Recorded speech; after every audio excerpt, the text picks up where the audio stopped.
RM global news संवाददाता रामाधार सहनी की report. Begusarai जिला अंतर्गत भगवानपुर प्रखंड के लखनपुर पंचायत के पालड़ी स्थित ब्रह्मस्थान के प्रांगण में 9 दिवसीय सांगीतमय श्री राम कथा सह श्री जानकी रमन महायज्ञ के चौथे दिन मुख्य अतिथि मानवाधिकार के राष्ट्रीय संरक्षक डॉक्टर राजकुमार आजाद ने संबोधित करते हुए कहा कि सत्संग के प्रभाव से ही हत्यारा वाल्मीकि, कुख्यात आजामिल, वैश्या गणिका, सजन कसाई आदि का जीवन बदल गया और देवत्व को प्राप्त किया। मुख्य वक्ता कथा व्यास सुश्री दिव्या पांडे ने संबोधित करते हुए कहा कि जिस गांव में सत्संग होता है उस गांव में देवी देवता सत्संग सुनने आते हैं। जहां तक प्रवचन की आवाज जाती है वहां तक स्वर्ग लोक जैसा वातावरण उपस्थित हो जाता है। विशिष्ट अतिथि गण वृंदावन धाम श्री दिगंबर जी महाराज, जानकी कुंड, चित्रकूट धाम के श्रृंगारी श्री लाल राम जी आदि उपस्थित हुए। आयोजक पाली निवासी श्री 108 श्री महंत कृष्णदास जी महाराज ने सभी अतिथियों को पुष्पों की माला पहनाकर तथा अंग वस्त्र देकर सम्मानित किया। इस कार्यक्रम में हजारों महिला पुरुष दूर दूर गांव से आकर सुनने आ रहे हैं। इस कार्यक्रम से 50 कोस पूर्व पश्चिम उत्तर दक्षिण में अध्यात्म की गंगा बह रही है और ग्रामीण इसमें डुबकी लगाकर सराबोर हो रहे हैं।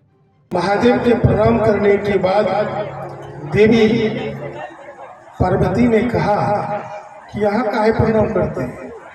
बोले यहाँ से आज से 500 वर्ष बाद यहाँ सत्संग होगा, इसीलिए मैं इस धरती को नमन करता हूँ।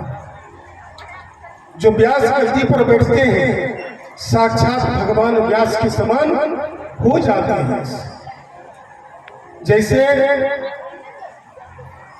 गोली के लगने से मनुष्य मर जाता है, उसी तरह अगर प्रवचनकर्ता के कथनी और करनी में समानता है, उसके जीवा से जो शब्द निकलता है किसी गोली से कोई कम नहीं होता है।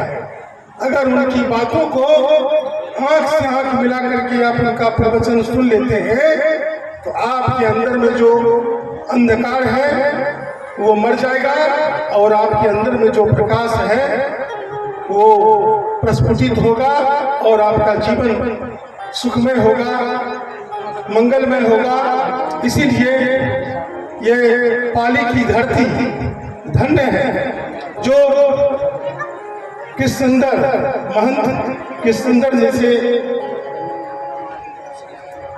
महंत श्री कृष्णचंद्र दास जी इस धरती पर जन्म लिए, जो ये यहाँ सत्संग करवाए हैं।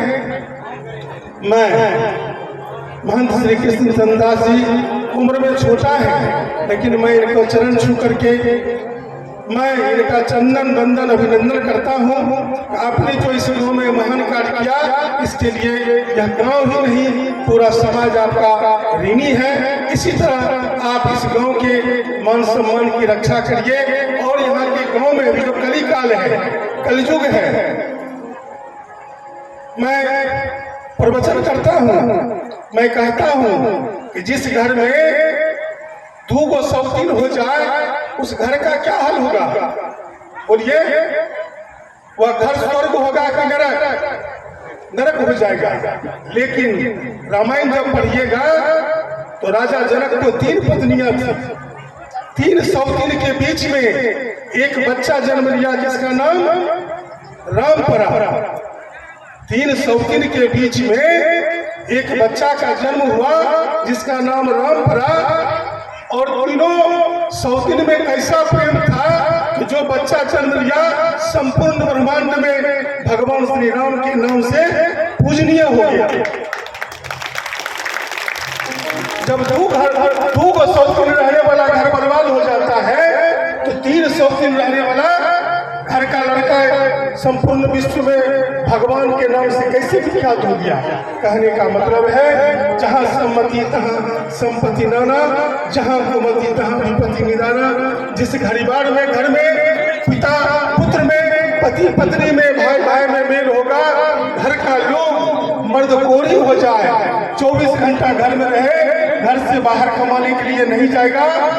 अगर घर में आपस में मेल है तो उस घर में लक्ष्मी कभी दासिन बन करके रहेगी, कभी उस घर से कभी लक्ष्मी की कमी नहीं होगी। इसीलिए आप लोग आपस में